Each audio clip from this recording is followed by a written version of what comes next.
gracias por venir.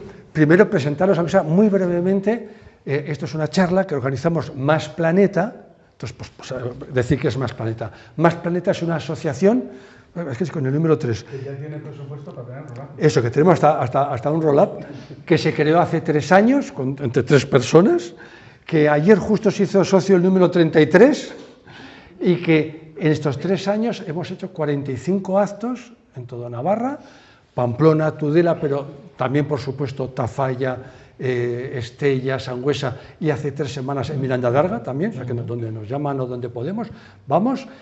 Esos 45 actos y unas 3.000 personas entre todos los actos. O sea que estamos contentos.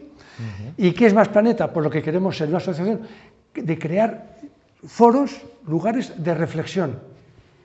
Escuchar, reflexión desde el rigor científico. ¿Y en qué concretamente? Pues preocupados por el cambio climático, por la crisis climática. Estamos convencidos que la crisis climática es la peor crisis, la más grave que tenemos ahora mismo en la humanidad. Decimos en el planeta, pero el planeta va a seguir, luego nos contarán.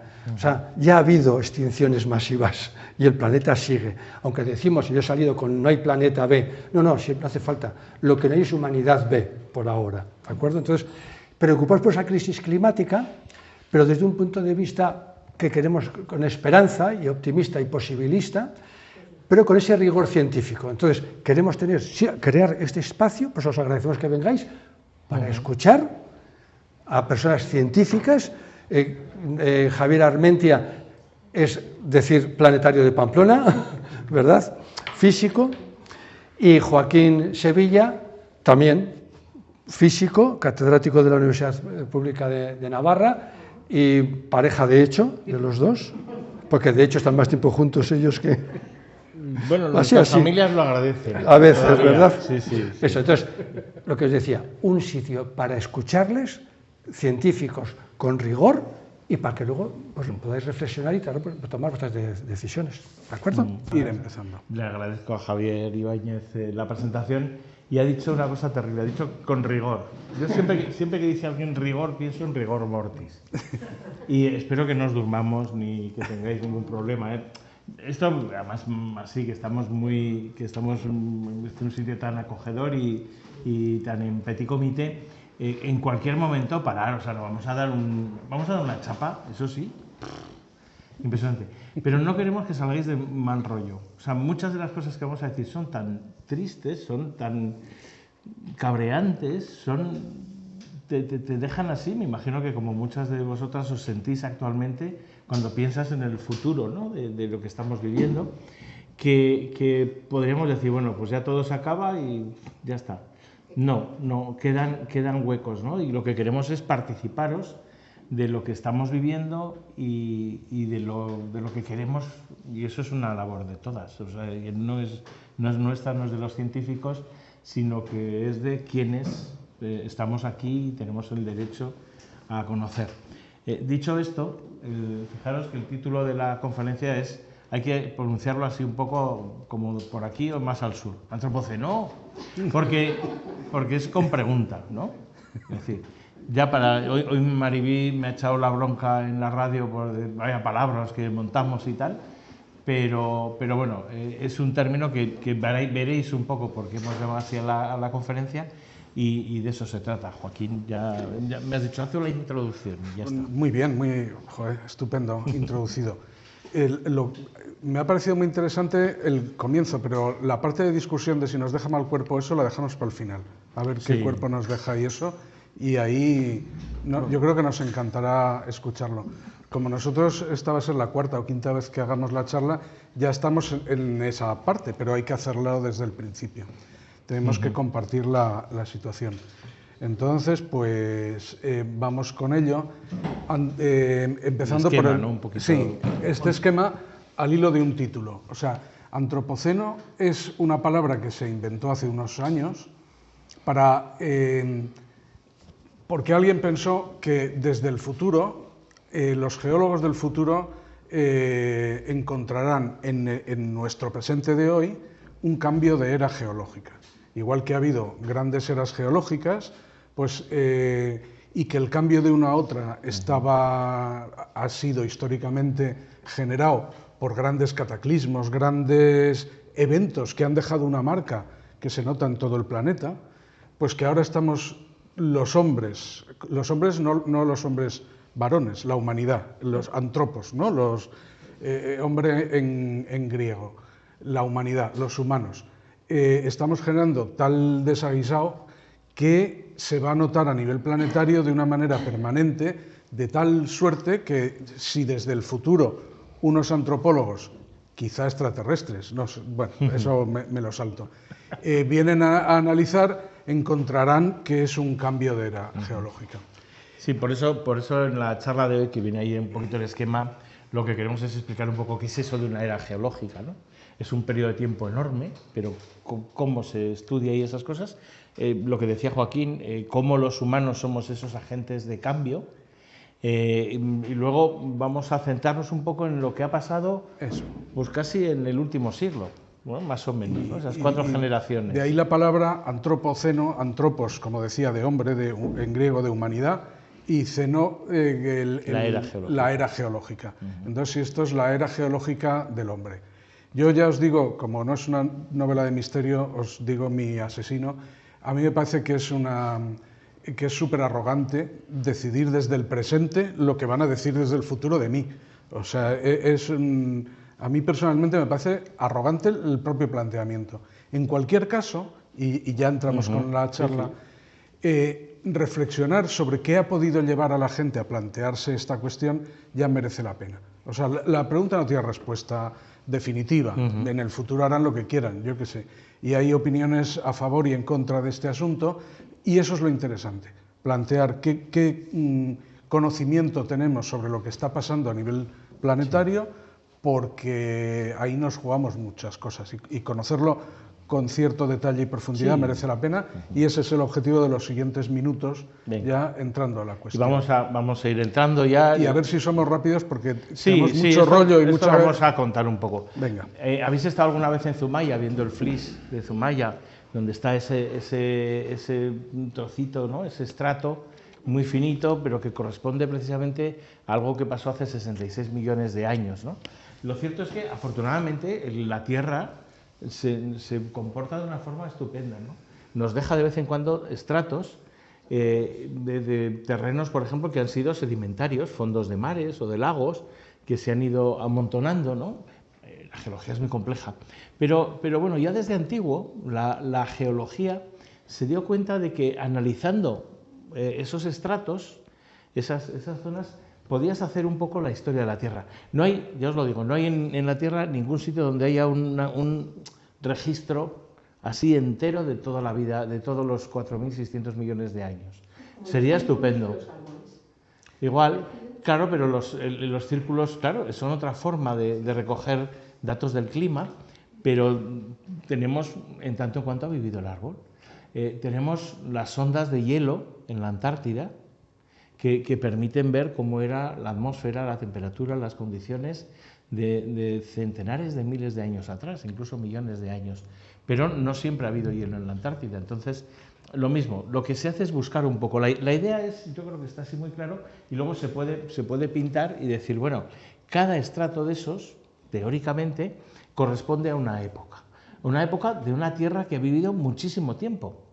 Porque nuestro planeta nació hace 4.600 millones de años. Que eso es interesante, no nos damos cuenta de lo que son esos números, porque el árbol más antiguo que viva, o incluso el que tengamos rodajas, que tendrá 5.000 años de historia, y 5.000 años en comparación con 4.500 millones es casi nada.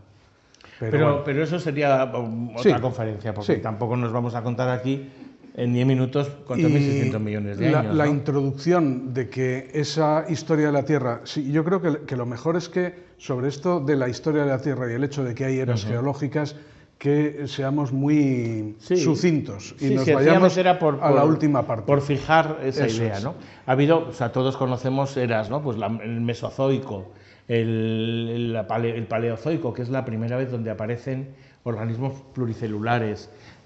Todos conocemos muy bien lo del Jurásico, el Triásico, y eso es por las películas de de Parque Jurásico, ¿no? El Pleistoceno, porque cada vez que hablan de cosas antiguas, pues tenemos esas cosas, ¿no? De ahí vienen un poco esos nombres, ¿no? Lo cierto es que esa evolución que ha habido de eras, eso supone cambios, a veces cambios bastante bruscos entre todas las eras. Fijaros que nuestro planeta es un planeta vivo, desde hace casi 4.000 millones de años hay vida, pero además es un planeta geológicamente activo, que va cambiando. Fijaros, un ejemplo que podemos poner aquí, ¿no? Ha habido veces que nuestro planeta ha estado cubierto completamente por océanos sin masas continentales, pero ha habido muchos periodos en los que ha habido diferentes... el último gran continente que hubo, que es Pangea, es de hace unos 300 millones de años. Y Pangea se rompió en la distribución que tenemos ahora de continentes. 300 millones, que de nuevo en esa idea es muy poquito respecto de 4.500 millones. Bueno, ya es una parte más apreciable, pero es poquito. En toda esa historia la Tierra se ha configurado, la Tierra en el sentido de la Tierra sólida, superficial, se ha configurado y reconfigurado diversas veces de diferentes formas. Yo pensaba en algún momento que Pangea era, digamos, el origen, pero no. Pangea es ya una parte de ciclos anteriores, y todo eso por esa dinámica interna geológica, por el hecho de tener un núcleo muy caliente. Digamos que la corteza terrestre, la parte sólida del planeta, está flotando en magma, y Nife más abajo. Era el núcleo, ¿no? de níquel y hierro. Y luego está la corteza fundida sobre la que flota la corteza, y ahí los océanos, porque la parte líquida está sobre esa parte sólida, pero son como hojas a la deriva, de alguna manera, a la deriva en ese fluido. O sea que yo a veces también, por tener esas imágenes entre poéticas y moñas, pienso en los humanos encima de las placas continentales como cuando ves unas hormigas en una hojita que va por el río, ¿no? Haciendo su vida, pero en realidad eso se está desplazando por encima de un fluido, ¿no? Pues nosotros en cierta medida estamos en las mismas. El hecho de vivir en un planeta que, como ha explicado Joaquín, es activo, va haciendo que cambien las configuraciones. Por ejemplo, pensar que hace unos 5 millones, entre 5 millones y 3 millones de años atrás, se cerró Mesoamérica, América Central, ¿no? América Central era un conjunto de islas entre la parte del Darién colombiano y lo que era la parte del sur, de la zona de Honduras y así, ¿no? Y en medio había islas, Nicaragua, Panamá, eran islitas. Y eso un día se cerró porque todas las dorsales de los océanos van metiéndose una de otra, y de la misma forma que levantan los Andes, levantaron toda la dorsal que existe en Centroamérica. Eso cambió la circulación de todos los mares y cambió el clima. Lo digo así para ir metiendo que hay grandes factores de cambio. O sea, a veces la geología ha provocado grandes cambios de clima, la salinidad de los mares, a veces ha sido la vida, a veces ha sido un agente extraterrestre, es decir, un pepinazo que nos ha venido de fuera. Ahora podríamos decir un Trump de estos, pero no, todavía no está demostrado que esto sea la única causa de la extinción humana, pero vamos, va mejorando puntos. Bueno, la idea es que muchas veces estos cambios han sido abruptos, ¿no? Por eso se habla de las grandes extinciones que ha habido en la historia de la Tierra. Es decir, las condiciones del planeta a veces han sido muy hostiles para los seres que habitaban el planeta, ¿no? Hace 450 millones de años, por ejemplo, la más terrible es la del Pérmico. Hace 250 millones de años murieron 9 de cada 10 seres vivos de la Tierra, debido a un cambio combinado de posiblemente impactos de asteroides, pero un cambio climático enorme donde cambió la salinidad de los mares, la temperatura, y provocó eso, que 9 de cada 10 seres vivos desaparecieron. Afortunadamente, podríamos decir, la vida es un mecanismo tan poderoso que ese 10% fue capaz de tirar adelante, y nosotros somos parte de los que tuvieron suerte ahí atrás, porque nosotros se quedaron en fósil. La vida biológica surge en este planeta que, como decimos, tiene esa actividad, y esa actividad, además, en un entorno cósmico que también de vez en cuando nos tira cosas para hacerlo más divertido.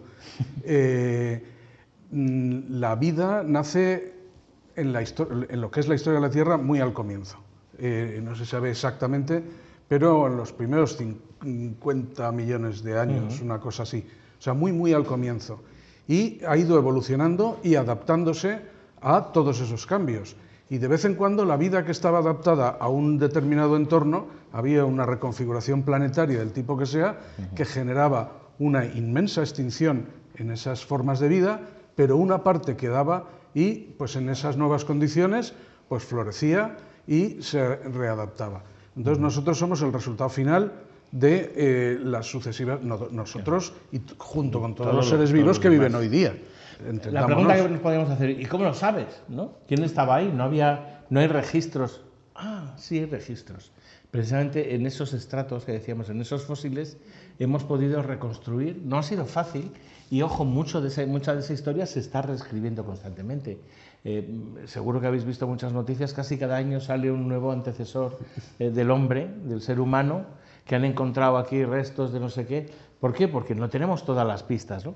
Por eso, a veces algunos, en vez de pintarlo en una línea temporal... Como es muy larga la pinta de la espiral. La pintan así un poco como... Es decir, que la vida da muchas vueltas.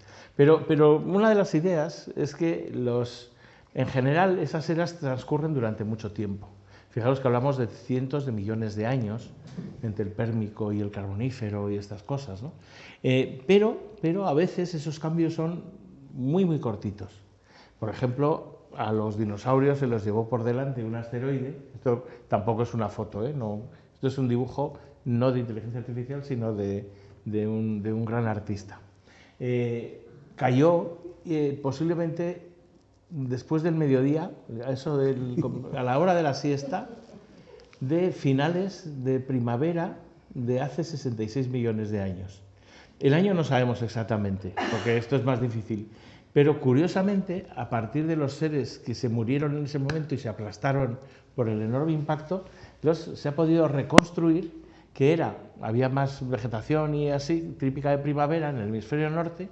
Esto encontraron en Canadá unos restos de esa época y dijeron, ostras, el impacto fue a mediodía, porque esas flores estaban abiertas, son diurnas, y a finales de primavera. A mí me encanta que la ciencia a veces pueda dar esas precisiones cuando no tenemos ni idea de todo lo demás. Es muy guay, pero un mensaje para lo que nos viene a continuación: las eras pasaban lentamente.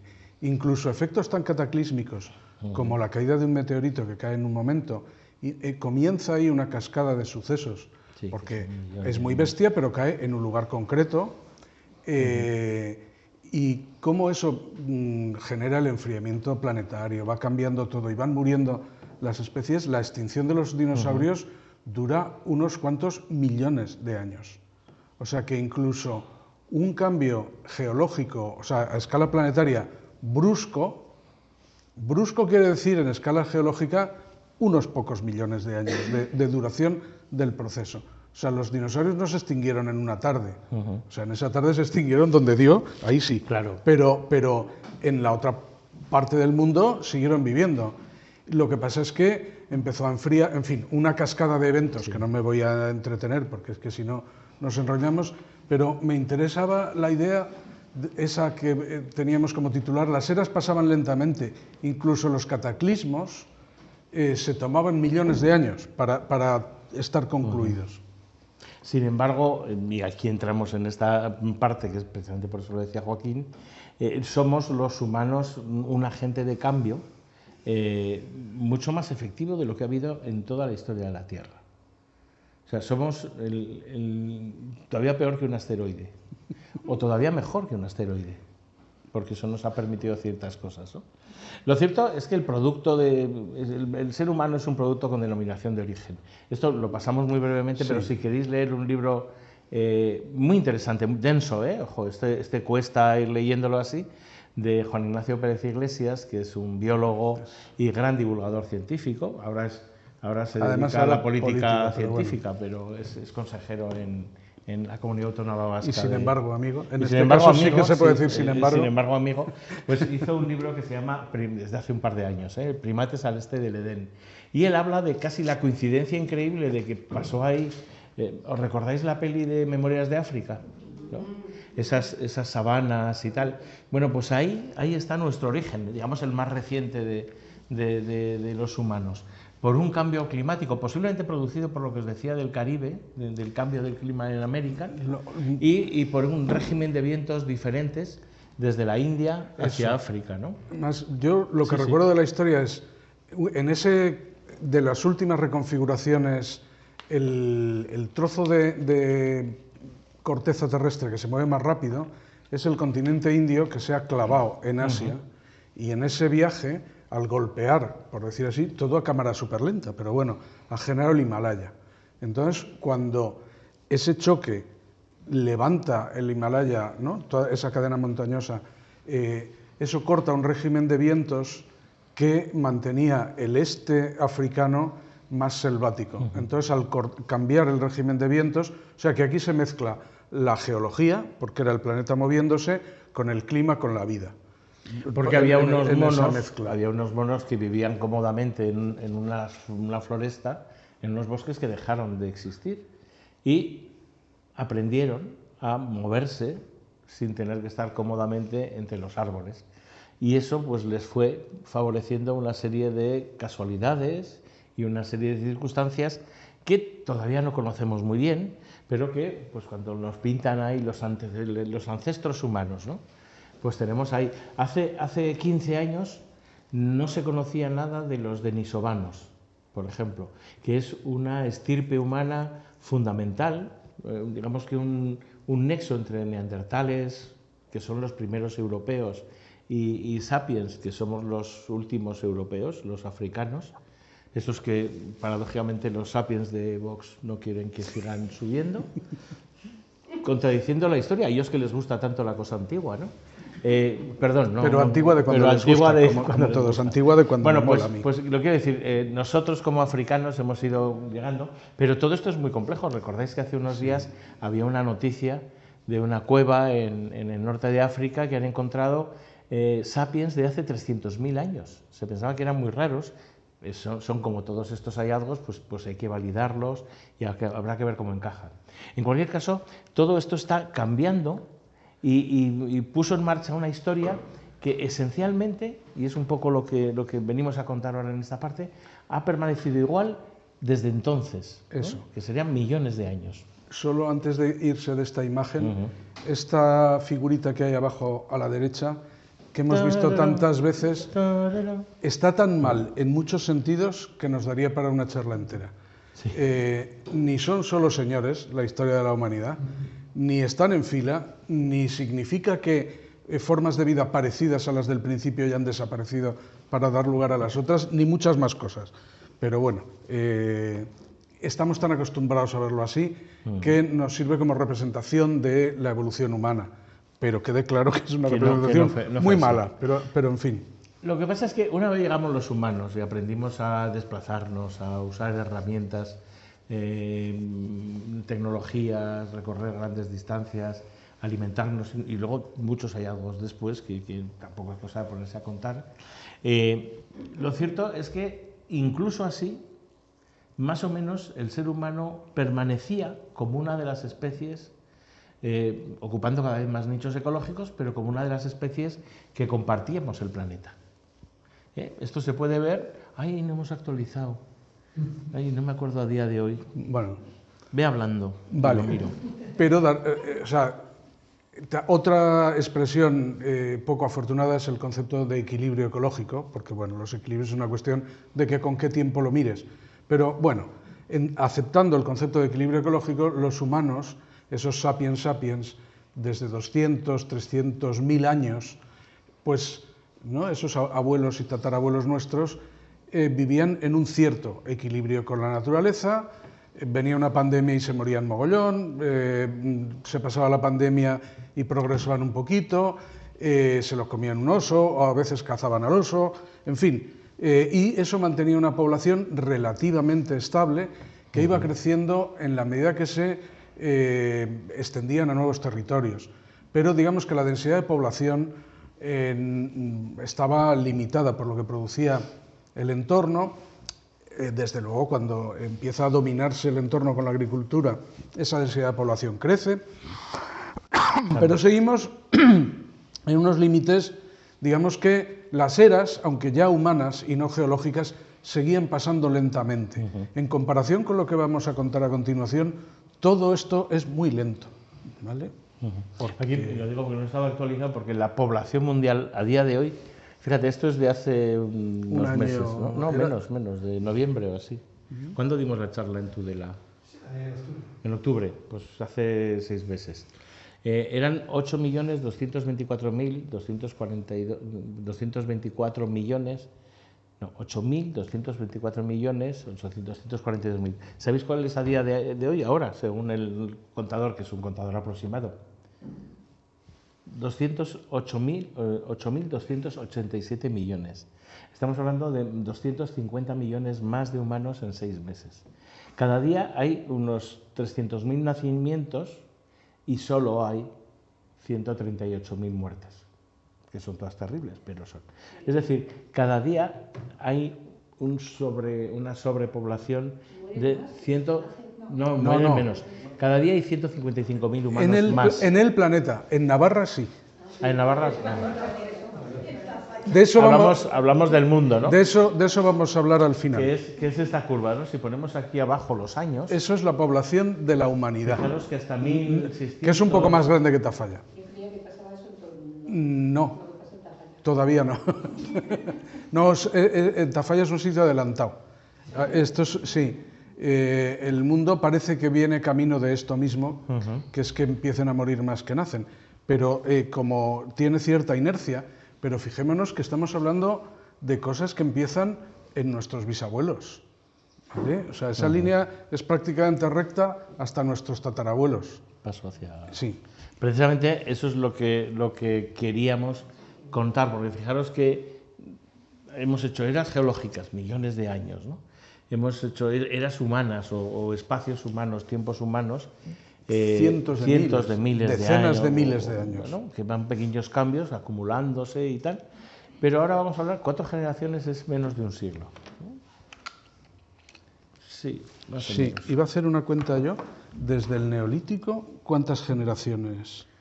O sea, si son 10.000 años y cada generación son 30... 30 años por generación, porque ya normalmente a los 30 años en promedio tienes ya descendencia que configurará la siguiente generación, ¿eh? Pues ahora realmente las generaciones las cuentan por 15 años. Pues los millennials, los zeta, los alfa, los beta y todos esos son... Pero bueno, ¿cuántas te 3 millones de generaciones. Bastantes, o sea, ¿no? Desde que o sea, si fuera la cosa lineal, porque en diferentes lugares del mundo y tal, pero bueno, por hacernos una idea así lineal, sencillita, desde que empezaron a tener ya campos de cultivo, hasta hoy ha habido 3 millones y pico de generaciones, ¿vale? Y un padre que tiene, ¿no? Y una madre que tiene unos hijos, y así 3 millones de veces. Bueno, pues de esas 3 millones, las 4 últimas son una locura. Son cualitativamente diferentes. Y esto, ahora vamos a dar unas pinceladas de ese cambio.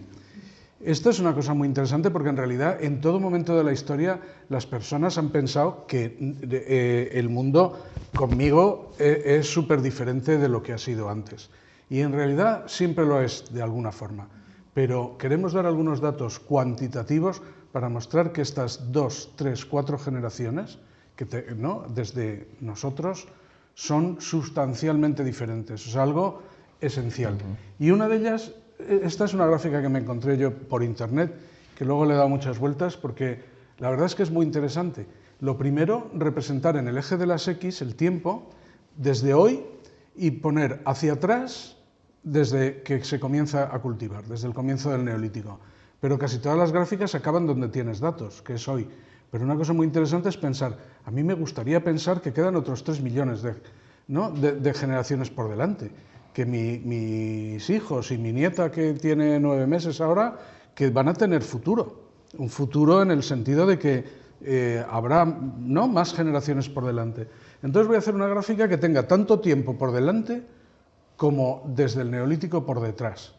Y entonces en esa gráfica, cualquier cosa que dibujes en el eje vertical, tiene la pinta de... Era pegado al eje hasta estas últimas 4 generaciones y se vuelve loco en el último momento. La gráfica original, esta, es de consumo de energía.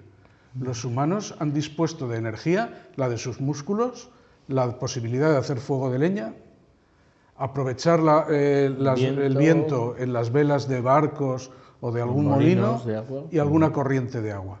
Sumando todo, y eso desde hace todos esos años hasta anteayer, eso era lo que había.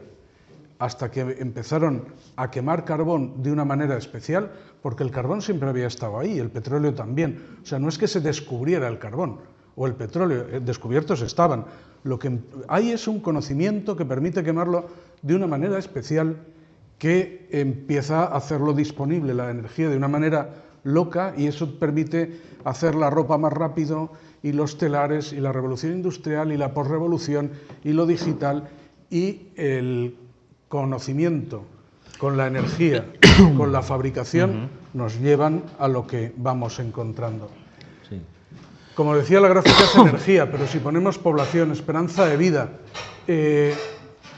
producción de alimentos, calidad de vida, prácticamente cualquier cosa que quieras poner en esa escala tiene ese aspecto. Porque ahora estamos aquí calentitos, climatizados, bien alimentados, excesivamente alimentados la mayor parte, o por lo menos algunos, y con mucho tiempo libre. Y esto es una rareza, porque de todo ese tiempo hacia atrás, pues no pasaba eso. ¿No? Bueno, lo que es importante que veáis en esta gráfica, la extrapolación hacia el futuro es una de las muchas posibilidades, ¿no? Es decir, no sabemos qué va a pasar. Aquí lo que se ha hecho es sencillamente hacer un reflejo de cómo había pasado. Sí. Lo cual pues nos deja un poco así. Como veremos, esa interrogación es de lo que queremos, ¿no? Donde queremos que quede la reflexión. Sí. Bueno, lo que decíamos de la población, de cómo ha ido aumentando, pero cuando miras en lo fino, ¿ven?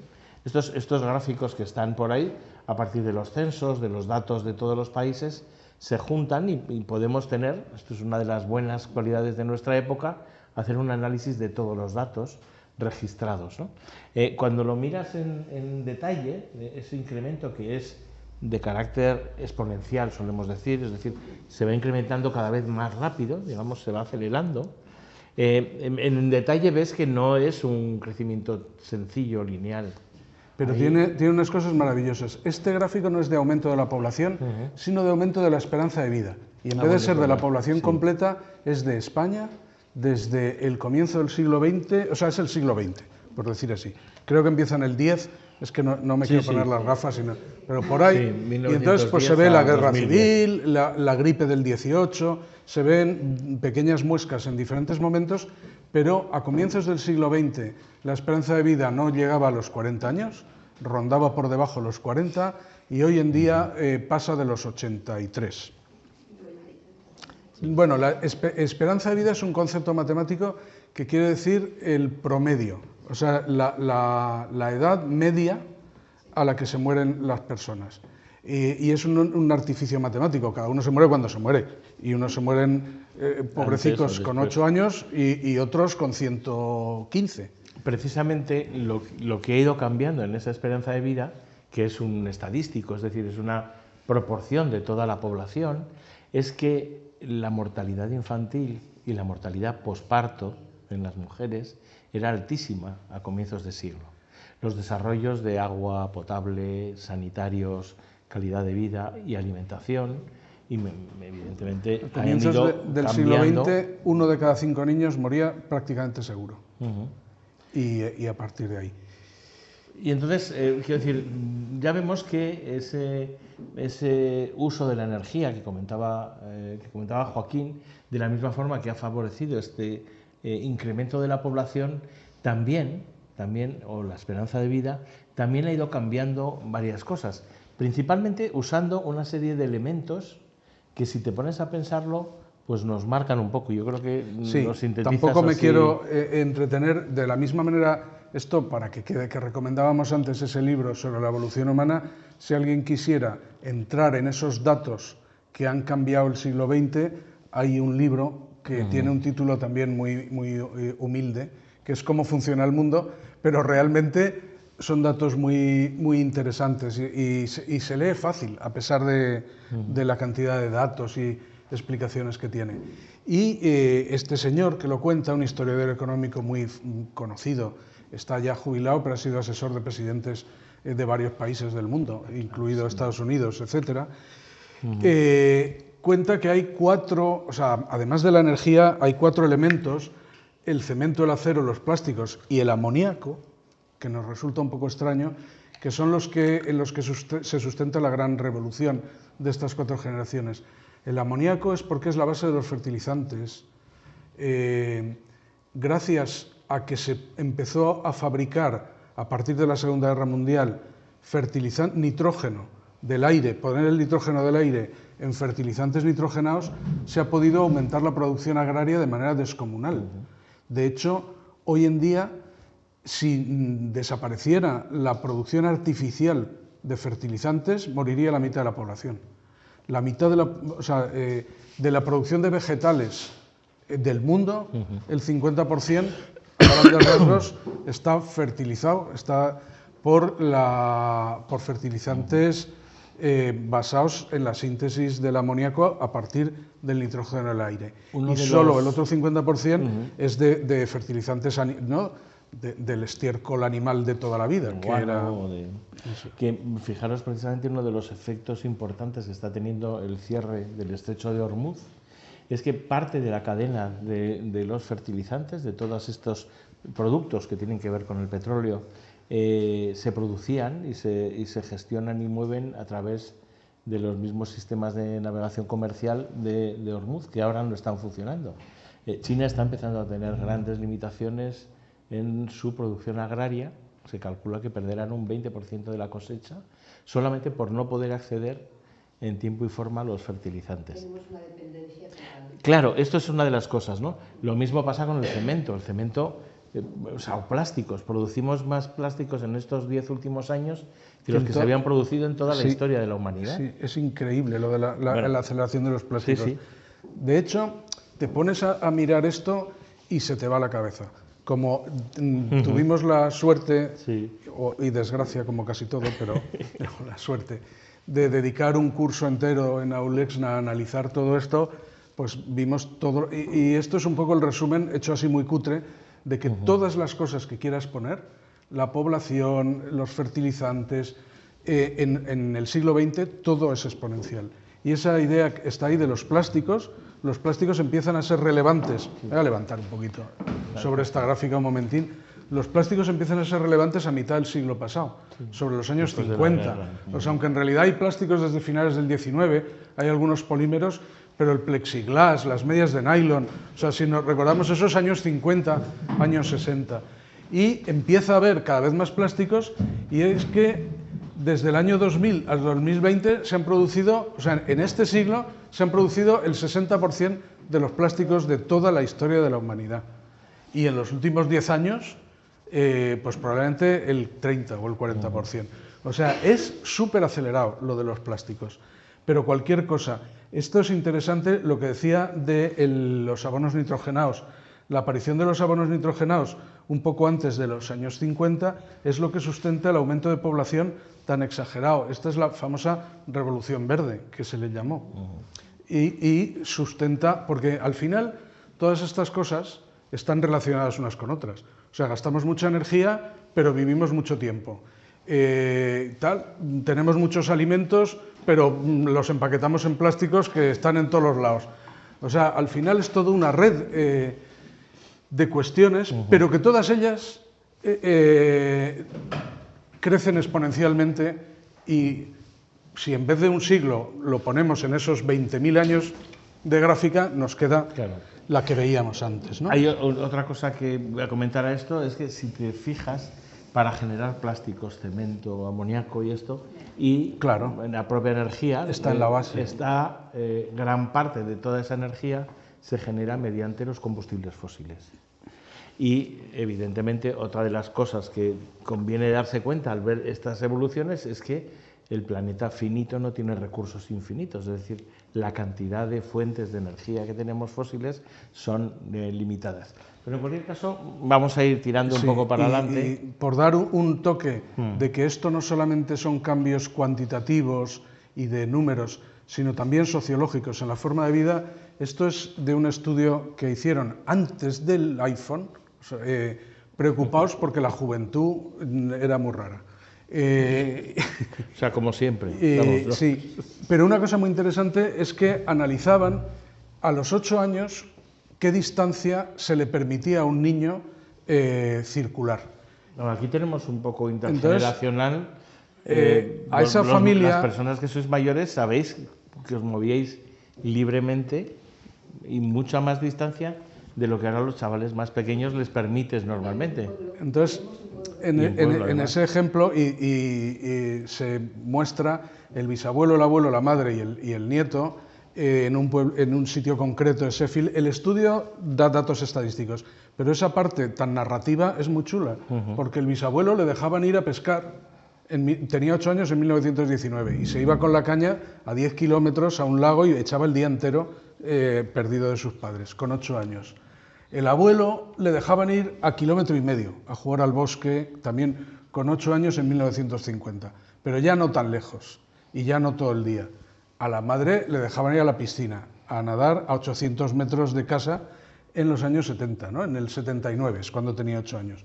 Y desde luego el hijo en 2007, donde ya alcance la vista, o sea, a 200 metros. O sea, no lo pueden perder de vista los padres en ningún momento.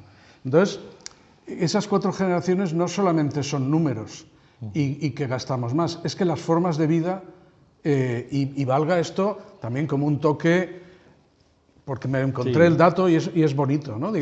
Otra forma bonita de verla la pusiste, Joaquín, con esta imagen, ¿no? 2 estampas típicas rurales ¿de cuándo? Pues una podría ser del siglo XIX, otras podría ser del siglo XVII, XVI, pero pues sí, podría ser más atrás, porque son muy parecidas. Si te fijas, igual el uso de algunos instrumentos te podía marcar la época. Pero una vida mucho más colectiva, grupos familiares más amplios, una convivencia normalmente no solamente intergeneracional, sino también en lateral, interfamiliar y estas cosas. Una dedicación más sedentaria, agricultura, este tipo de cosas y tal, frente a estas imágenes más de cómo es el mundo actualmente, ¿no? Ahora pantallas. Pero bueno, sobre todo la urbanización, estamos viviendo casi toda la población humana en ciudades. Pero humana. En 2000, creo que es 2006 o algo así, 2007, más del 50% de la población de la humanidad vive en ciudades. Porque yo también tenía la idea de que la concentración en ciudades era del primer mundo. Pero es que Nairobi, Calcuta, o sea, en realidad hay grandes ciudades y medianas y pequeñas en todos los lugares. Y ese proceso de concentración de la población es planetario, no es del primer mundo, es de todo el mundo.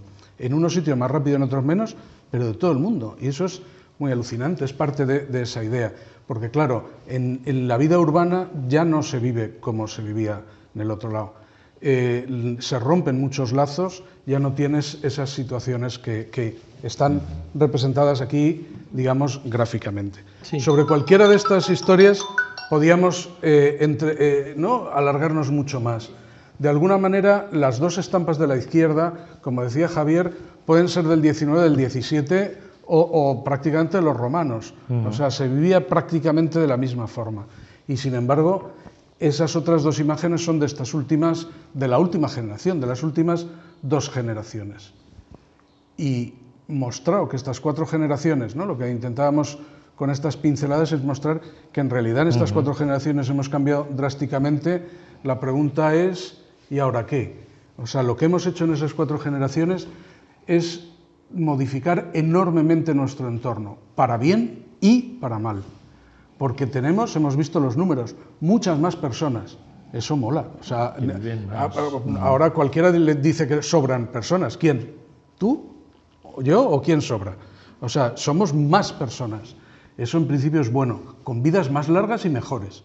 Cualquier vida de ahora, incluso la más miserable, es mucho mejor que antes de la invención de las anestesias, o de la medicina, o de la penicilina. O sea, incluso los que tienen el acceso más limitado a esas cosas, lo tienen más limitado, pero cuando no existía, no existía. Tenemos más alimentos, más salud, más... En fin, ¿qué vamos a contar? Es evidente que vivimos mucho mejor, por eso hemos cogido este camino. Pero a cambio de eso... Pero por el otro lado tenemos esas consecuencias del progreso, ¿no? Lo que llamamos precisamente así, consecuencias del progreso, que, ojo, habría que analizar si eran consecuencias necesarias del progreso, pero sí son consecuencias de esta forma en que hemos ido progresando. Ojo, y esta es una de las reflexiones que yo creo que nos valdrán para luego. Sí. Vamos a ir pasando un poquito rápido porque yo creo que va a ser más divertido. De esas consecuencias también, a ver si lo pasamos, porque... Sí, pero, pues... Que nos ponemos así a hablar y... Sí, no, como nos mola. Claro, y es que muchas de estas imágenes, o sea, esa de las gráficas exponenciales, esa le hemos dedicado meses. Entonces, pues bueno. Ese uso de energía, que eran energías fósiles, estaban ahí empaquetadas en unas moléculas que al liberar la energía hemos liberado también CO2. Carbono que estaba allí secuestrado básicamente desde hace 300 millones de años, desde el Carbonífero. Y cuando miramos gráficas de CO2 en la atmósfera, resulta que, bueno, han ido subiendo y bajando porque, como hemos dicho, el planeta y la vida tienen sus oscilaciones. Pero en esas 4 generaciones de las que estamos hablando, si os fijáis, la cosa se nos va de madre. Y ese CO2 en la atmósfera es el responsable fundamental, no solo, porque hablamos de gases de efecto invernadero en plural, pero el padre de todos los gases de efecto invernadero es el dióxido de carbono que procede de la quema de combustibles fósiles. O sea, ese es el central. Y hace efecto invernadero, que es algo que todos hemos vivido metiéndonos en un coche que ha estado al sol en verano. ¿A que sí? ¿Qué pasa cuando te metes en un coche que ha estado al sol en verano? Que tiene unas temperaturas disparatadas. O sea, fuera ya hace calor, pero dentro mucho más. Porque el cristal deja pasar la luz del sol y en cambio no deja pasar el infrarrojo que se genera dentro. Entonces lo que hace es acumular el calor. Y eso es lo que estamos haciendo con el planeta. Las emisiones de CO2, o sea, antes hemos visto exponenciales bonitas, de la parte positiva. Cuántos humanos, la esperanza de vida, el uso de materiales que hacen nuestra vida más agradable. Pero las emisiones de CO2 siguen exponenciales perfectamente paralelas a todas las anteriores en esta escala. En estas 4 generaciones hemos liberado a la atmósfera una cantidad de CO2 inmensa. Y digo inmensa por no entrar en números y en unidades y demás. Sí. Y la temperatura global que ha hecho... Una de las consecuencias que tiene ese efecto invernadero, ojo, que es necesario en nuestro planeta. He visto también el efecto invernadero, afortunadamente la atmósfera nos recalienta un poco y por eso nuestro planeta no está a las temperaturas permanente que podría estar, por ejemplo, en un planeta como Marte, que está el doble de lejos del Sol, pero bueno, pero resulta que allí, como no hay atmósfera que atempere, la diferencia día y noche es grandísima y las temperaturas típicas son bajo cero, son 30, 40, 50 grados bajo cero. La Tierra podría tener ese tipo de equilibrio, pero afortunadamente ha tenido y ha variado a lo largo del tiempo, pero esa temperatura media global, sobre todo la medida ya desde en nuestros tiempos, en las épocas industriales, muestra un aumento que además se correlaciona perfectamente con ese efecto invernadero del que hablábamos. Que ya lo hemos comentado con el ejemplo del coche y nos saltamos explicaciones de detalle. El asunto importante, es decir, bueno, esto, claro, si aumentamos la temperatura, habrá otros procesos que vayan, digamos, disipando la energía, ¿no? El problema es que no, que parece que nuestro sistema del clima tiende a aprovechar todo lo que le viene y entonces la Tierra está actualmente recibiendo más calor del que pierde. Es decir, estamos en un proceso planetario de calentamiento. Porque esto durante muchas veces también se ha dicho, bueno, en aquellas zonas donde haya mayor emisión de CO2, dices, no, cuando miramos globalmente, ahora cuando, pues estas noticias que se veían esta semana, ¿no?, de que el Pacífico, el ecuatorial, está empezando a vivir ya un niño desaforado con 4 grados por encima de la temperatura promedio, y esto va a suponer en toda la Tierra un incremento más acelerado de lo que se pensaba, ¿no? Lo importante es que al final muchas de estas cuestiones tienen esa incidencia global al estilo de las que comentábamos en las eras. No nos vamos a matar aquí con esto, pero esto va significando que en periodos incluso cortos se está incrementando bastante la temperatura. Tú, si quieres pararte alguno y comentar. Esto, como hay gente que dice, no, estos son los científicos que se inventan los datos. Entonces, por tener un dato muy bonito, también estos toques poéticos, los japoneses llevan de un determinado valle apuntando el día del florecimiento de los cerezos, de la flor nacional. Entonces, esa es la gráfica el día que empezaron a florecer los cerezos desde el año 812 hasta ahora, en el mismo sitio. Y lo que ahí se ve es que hay años con una gran variabilidad. Lo hemos pasado hace una semana. Los puntitos claritos. Y los puntitos, no, la línea roja intensa, son los puntos que son la media de 20 años, para ver tendencias mejores. Entonces lo que vemos es que la media de 20 años también tiene sus fluctuaciones a lo largo de 1000 y pico años, ¿no? Pero en los últimos 20, ¿no?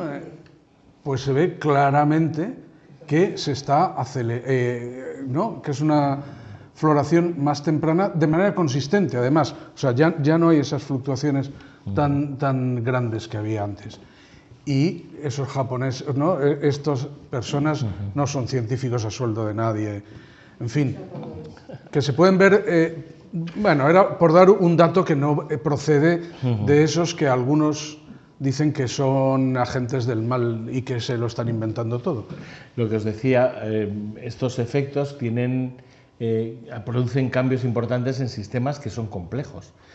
Todos sabéis que el clima, es decir, esa interacción entre la radiación, el calor que nos llega del Sol y la superficie de la Tierra, los mares, la atmósfera, de un planeta en movimiento y en cambio, además, de forma que se generan corrientes y se generan situaciones diferentes, pues va cambiando, ¿no? Esas oscilaciones que son el niño o la niña, muchos otros fenómenos que se están dando. Las corrientes oceánicas. Las corrientes oceánicas, todos esos cambios están alertando porque pueden llegar a ser puntos de inflexión.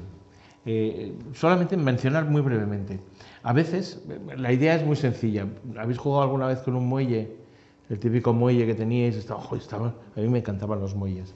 Y había un momento en que estirabas el muelle y de repente ya te lo habías cargado, porque ya no volvía, ¿no? Eso es lo que se llama un punto de inflexión. Cuando produces un cambio que ya no se recupera. Ya no se recupera. Bueno, pues la Tierra está actualmente con ese clima que tiene más extremos. Al límite de eso. Está al límite de eso y hay algunos que pueden. Hay uno que lo podemos imaginar fácilmente. Si se termina de fundir el Polo Norte, que de abajo no tiene tierra como el Polo Sur, pues las corrientes oceánicas que dan la vuelta en el Polo Norte ya no darán la vuelta ahí, sino que pasarán al otro lado.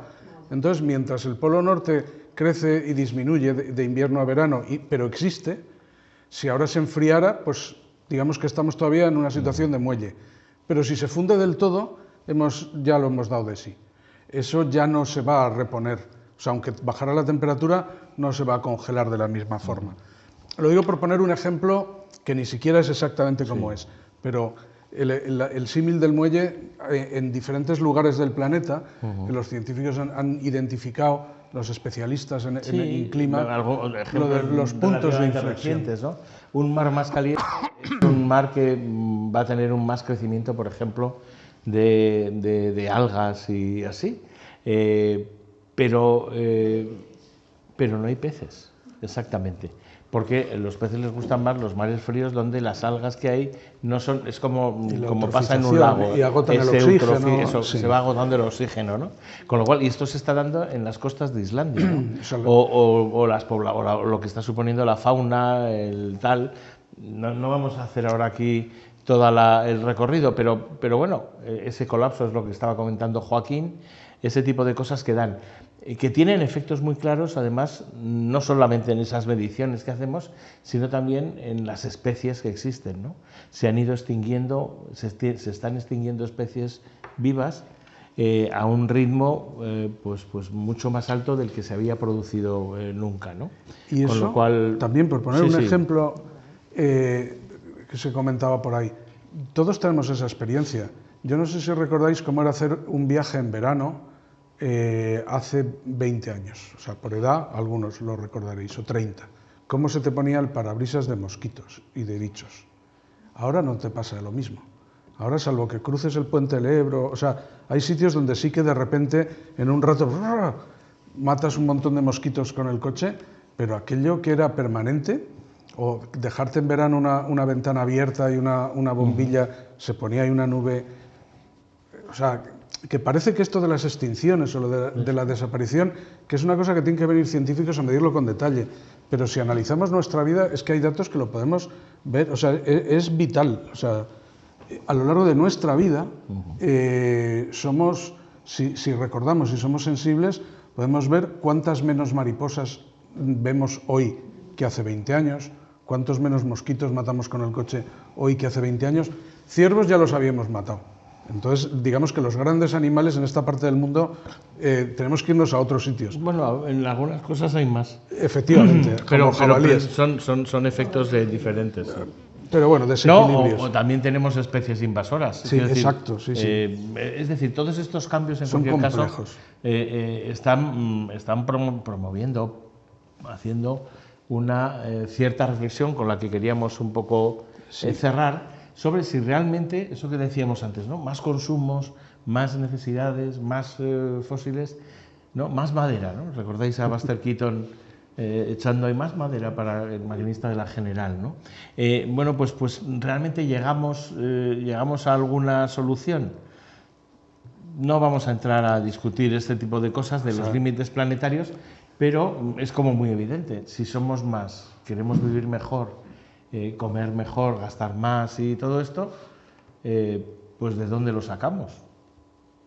¿No? Entonces, estas gráficas son gente que ha estudiado límites, o sea, que estamos gastando más cosas de las que el planeta es capaz de regenerar. Estamos, o sea, en esas 4 generaciones que veíamos que era cada vez más acelerado, estamos en el borde de lo posible, porque ya estamos empezando a gastar más de lo que hay. O sea, y bueno, pues la situación se vuelve problemática y además no para todos por igual, porque donde siempre han vivido peor, pues estos cambios, pues peor. Peor para las mujeres, peores para el sur global, peor para tanta gente. Aunque mal para todos, es una cuestión de tiempo que llegue a todos los sitios. Y ahora la pregunta aquí es... Aquí sale muy pero bonito. pero ahí sí. Ahí sí. La pregunta, ¿no? Lo que teníamos ahí con la interrogación, ya hemos explicado a grandes rasgos toda esa historia donde las eras pasaban lentamente y las 4 generaciones donde ya no han pasado lentamente, ¿no? Que han sido muy bruscas. Y ahora la pregunta que queda, para terminar, y donde ojalá tuviéramos mejores respuestas, es ¿y ahora qué? Porque queremos, o sea, como decía, queremos 10.000 años más de civilización. Que el planeta no se va a estropear, o sea, el planeta va a seguir dando vueltas. Más caliente, más frío, ya estuvo más frío y más caliente en otros momentos de la historia, sobre todo más frío. O sea, que el planeta no es el problema es la civilización que hemos montado. No, y las apuestas que se están haciendo, fijaros que independientemente de que nos quejemos con mucha razón de que en las reuniones internacionales del cambio climático no se adopten medidas más efectivas, o en las últimas ya ni siquiera se mencione al petróleo y los combustibles fósiles como causantes de esta situación, lo cierto es que incluso los mejores deseos de esa transición energética, de esa reescalada de lo que es el progreso, es decir, confiar en que el progreso no siempre tiene que ser un incremento del consumo, del gasto, pues no está muy claro, ¿no? Las propias tecnologías verdes sufren de los mismos problemas que estábamos hablando con el cemento, con el otro, que consumen materiales metales de transición, metales, tierras raras, algún cobre, bueno, diversos elementos que tampoco son ni muy abundantes ni infinitamente disponibles, ¿no? Y entonces, pues ahí es cuando nos planteamos un poco la pregunta, ¿no? Y yo creo que aquí lo podríamos dejar. Sí, porque ahí además empieza a haber sí, ya, como ya no es lo que ha pasado y lo que está bien estudiado, empieza a haber algunas diferencias, ¿no? de planteamiento. Sí. Está claro que el planeta tiene límites y los hemos alcanzado.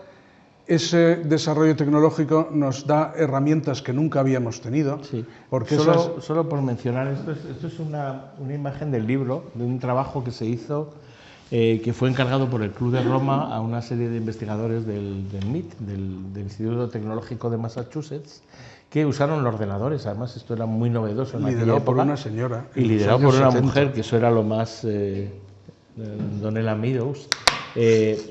Un equipo que se puso a pensar en qué datos teníamos en 1972 del mundo y si podíamos, digamos, hacer un modelo matemático de cómo iba a ser la población. Evidentemente las predicciones que hicieron, los pronósticos, no fueron o no se han cumplido todos, pero las tendencias y las, digamos, relaciones se han cumplido todas. 55 años casi después de los límites del crecimiento. Sin embargo, esto de limitar el crecimiento sigue sonándonos raro, porque a nadie nos gusta, evidentemente, que nos venga una fuerza externa a limitarnos. Y yo creo que ya sí, porque esto tampoco... Sí, solamente yo quiero... ¿no tenemos la de la población? No. Amigo. Pues nos hemos comido. Bueno, yo... ya no sé si consensuado, hasta aquí habéis visto que bien todo, ¿verdad? Aquí. Yo no sé si es consensuado, pero yo quiero dar dos vías de esperanza. Una son las energías renovables, porque a pesar de que, claro que consumen cosas para ser construidas, todo consume cosas, pero un coche de quemar petróleo, tienes que hacer el coche igual que el eléctrico, pero luego tienes que quemar cosas todos los días que funciona, mientras que el eléctrico, una vez que lo has fabricado, puede estar 40 años funcionando sin nada más. Entonces, pues sí hay consumos, o sea, evidentemente nada es gratis, pero los consumos y los impactos de las energías renovables, si se gestionan bien, porque es que esa es la otra cosa, que como decíamos antes, no hay tecnología buena. A lo mejor se podía haber hecho la vida de estas 4 generaciones manteniendo lo bueno y minimizando muchísimo lo malo. Pero como la manera social de organizar lo que hemos tenido ha sido la que ha sido, y no le voy a llamar capitalismo para que no parezca que estoy haciendo política, pero ya se me ha escapado, o sea, la manera de organizarnos ha sido la que es, ha unido una cosa con la otra.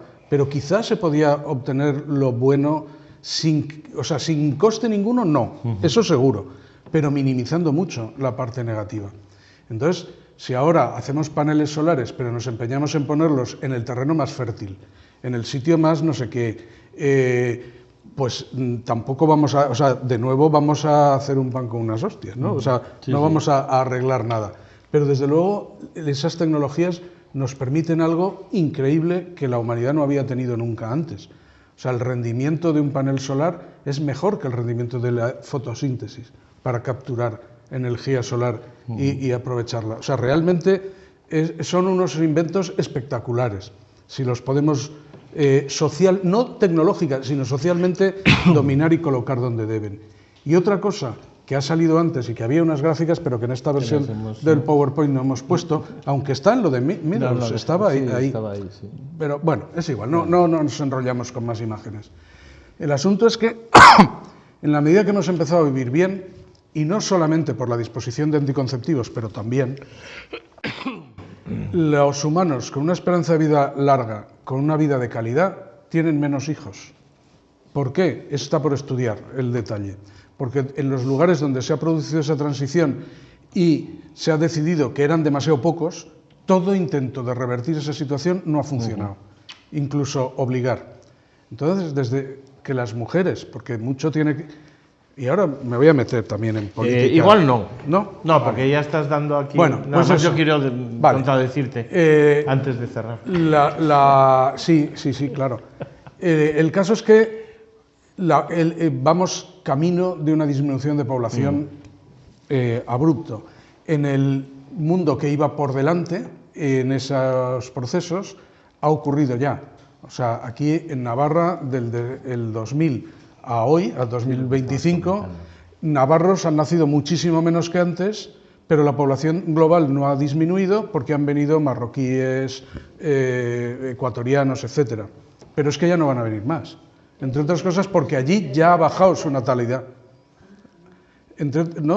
Ya han mejorado su vida y ya no los hay. O sea, es que ya no van a venir, aunque los quisiéramos. Y aparte de que, digamos que esa fase de la evolución ha ocurrido. Entonces, sus subsiguientes disminuciones de natalidad, etcétera, ya no van a tener repuesto. Y eso, además, se va extendiendo. Los países que tenían hace 40 años 8 hijos por mujer, ya no quedan. O sea, ahora el país que tiene una fertilidad más alta, en el Centroáfrica, tienen 4 hijos por mujer.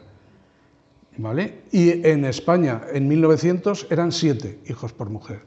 O sea, también que es que se morían la mitad, hemos dicho antes, ¿no? Un montón. Pero bueno, que vamos hacia un descenso demográfico que va a empezar por el 60, 70 o por ahí, ¿no? Por el 2000. Eso está bastante claro. Entonces, pues a lo mejor no se acaba la civilización entre unas cosas y otras, pero desde luego el panorama que estamos viendo no es nada bonito y desde luego hay que ser responsable, serio y pensar que hay que hacer cosas. Y ahora contradice... No, si te doy toda la razón, lo que pasa es que analizando lo que ha sido normalmente la experiencia de las sociedades humanas cuando se enfrentaban a una crisis ecológica o cuando se enfrentaban a unos recursos que de repente, y por eso la imagen de Pascua, ¿no? Es decir, les gustaba tanto vivir bien y hacer moais y esculturas y tal, que se fueron cargando todos los árboles hasta que ya no hubo una posibilidad de regeneración, ¿no? En este caso el colapso fue producido principalmente porque las élites, principalmente para cuando la población se dio cuenta de que lo que había que hacer era cortarles la cabeza a los oligarcas, la revolución ya llegó tarde. El gran problema es que todas las crisis que ha habido en la historia de la humanidad, donde ha habido una crisis de recursos, esa es la tesis de antropólogos como Jared Diamond, ¿no? Que decían las castas dirigentes siempre han apostado por sobrevivir el tiempo que sea posible. No quiero pensar que estamos viviendo exactamente lo mismo, pero es que estamos viviendo exactamente lo mismo. Y no tengo pruebas, pero no puedo pensar lo contrario. Es decir, me da la sensación de que a pesar de que podemos enfocar bien una transición verde, a pesar de que podemos hacer un uso responsable de planeta y tal, lo cierto, y aquí se daría para otra charla, es que en cuanto se han visto ¿cómo se llama el lobo? Los dientes del lobo, el capitalismo se ha disparado para que los índices de diferencia entre los más pobres y los más ricos se incrementen, algo que se estaban disminuyendo más que nada porque los más pobres eran menos pobres. Esto era muy bonito y muy bueno. Pero es que ahora, mientras los menos pobres siguen siendo menos pobres, de repente los más ricos se han puesto a hacer eso y viajan en aviones. Es decir, por mucho que disminuyamos el consumo de pajitas de plástico, que reciclemos las cosas y tal, ojo, no dejéis de hacerlo y además exigir que lo sigamos haciendo. A pesar de eso, solamente Elon Musk en un día coge 3 veces su jet privado y tiene una huella de carbono equivalente a varios millones de personas. El 5% de los más ricos del mundo están produciendo un problema climático que es cientos de miles de veces mayor que el de un humano de España, ¿no? Y entonces quizás es el momento también de buscar ciertas responsabilidades y de ciertos cambios. A mí lo de la guillotina siempre me ha gustado, por el espíritu francés y estas cosas, pero hablando en serio es, ojo, porque el tiempo que nos estamos dando para todo lo que estaba diciendo Joaquín, que ya digo que suscribo, se puede estar acortando, ¿no? Porque precisamente lo que hay es una cierta huida hacia adelante de muchos sistemas, ¿no? ¿Es casual el negacionismo climático emergente en un país donde tenemos este compromiso tan claro, además, por las renovables y por una responsabilidad energética? ¿Es casual que haya surgido un movimiento político que ha llegado incluso a tomar el gobierno de Estados Unidos, que reclama que todo esto es tontería, que lo que hay que hacer es quemar petróleo y perforar? Claro, es que cuando parecía que por consenso íbamos a dejar de usar petróleo, los que estaban forrándose diariamente con ello no se dejan de un día para el siguiente. Y un poco ese era... Y a partir de aquí hablamos ya colectivamente, porque eso, ya nos estamos yendo mucho. ¿Ves? Ya veis que la charla se titulaba Antropoceno y al final termina diciendo quedan esperanzas. No lo hemos dejado en... O sea, sí queremos, estamos seguros de que quedan esperanzas, ¿no? Y yo creo que un poco el trabajo que hacéis en Más Planeta es eso, es decir, tenemos que fomentar no solamente esa esperanza porque la necesitamos, sino porque hay vías y hay métodos por los cuales podemos buscar esos futuros, ¿no? Pero vosotros están así. Esperemos por los jóvenes. Que ven un mundo. Estamos dejando. Sí. Pues nada, pues muchas gracias por vuestra atención. Como veis, podríamos seguir y además ya en este modo lo que hiciera falta. Pero casi mejor lo dejamos en este punto por nuestra parte, y si queréis comentar y que tengamos una conversación, hasta donde queráis. Muchas gracias. A vosotros.